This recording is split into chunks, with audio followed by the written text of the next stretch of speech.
ஆண்டவர் வருகிறார், இவர்கள் காணப்பட முடியவில்லை. இவர்களுடைய வாழ்க்கையிலே நிர்வாணம், கர்த்தர் விரும்பாத ஒரு காரியம், நேரே மகிமை எடுபட்டு போய்விடுகிறது. மரத்துக்கு பின்னே ஒளிந்து கொண்டிருக்கிறார்கள். வெளிச்சத்துக்கு வர முடியவில்லை. வேதமே வெளிச்சம். உங்களுக்கு நிர்வாணி என்று சொன்னவன் யார்?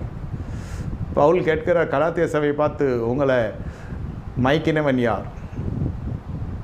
ஆவியில் ஆரம்பித்து நீங்கள் மாம்சத்தில் நிறைவேறது என்ன? இந்த சத்தியத்தை விட்டு உங்களை இடரை பண்ணினவன் யார்? இப்படி போயிட்டு வரத்துக்குள்ளே 4 நட்சத்திரம்லாம் பார்க்க ஆரம்பிச்சிட்டான். நம்மால் குறி கேட்க ஆரம்பிச்சிட்டான், ஜோசியம் பார்க்க ஆரம்பிச்சிட்டான். பெலிஸ்தர்களை போல என்று ஏசாயால வாசிக்கிறோம். இதெல்லாம் விட்டு உங்களை கொண்டு வந்து நான் எவ்வளோ கஷ்டப்பட்டேன்.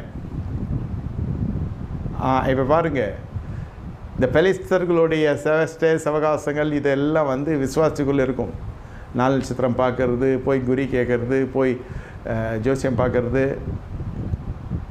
என்ன ஒரு